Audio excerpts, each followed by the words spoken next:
ગુજરાત હાઈકોર્ટની ઝાટકણી બાદ રાજ્યમાં તમામ સરકારી કચેરીઓમાં આવતા લોકોને ટુ વ્હીલર પર હેલ્મેટ ફરજિયાત પહેરવાનો આદેશ અપાયો હતો।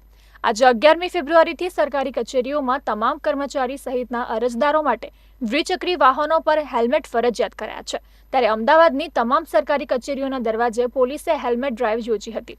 શહેરની સોલા સિવિલ હોસ્પિટલ તેમજ ગુજરાત હાઈકોર્ટ નજીક હેલ્મેટ ડ્રાઈવ દરમિયાન વકીલ સહિતના કર્મચારીઓને હેલ્મેટનો મેમો અને દંડ ફટકારવામાં આવ્યો હતો। એક સપ્તાહ અગાઉ અમદાવાદ ટ્રાફિક પોલીસે હેલ્મેટ ન પહેર્યું હોય તેવા 600થી વધુ સરકારી કર્મચારીઓને દંડ ફટકાર્યો હતો। અત્રે ઉલ્લેખનીય છે કે રાજ્યમાં વધતા અકસ્માતોને લઈને હેલ્મેટનો કાયદો કડક કરવામાં આવ્યો છે। ત્યારે ડીજીપી વિકાસ સહાયના પરિપત્ર મુજબ સરકારી કચેરીમાં આવતા તમામ સરકારી કર્મચારી તેમજ ટુ વ્હીલરને લઈને આવતા વ્યક્તિઓએ ફરજિયાતપણે હેલ્મેટ પહેરવું। કોઈપણ કર્મચારી હેલ્મેટના કાયદાનું ઉલ્લંઘન કરતા પકડાશે તો દંડ સહિત કાયદાકીય કાર્યવાહી પણ કરવામાં આવી રહી છે।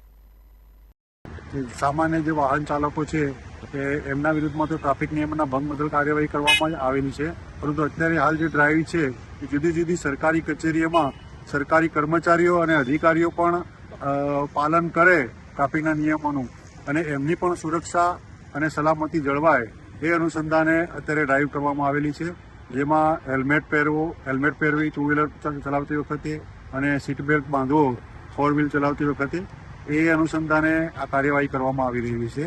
અત્યારે અમદાવાદ શહેરની અંદર ટ્રાફિક પોલીસના કર્મચારી અને અધિકારીઓ જુદી જુદી સરકારી કચેરીઓ આગળ હાજર છે અને અનુસંધાને કાર્યવાહી કરી રહ્યા છે।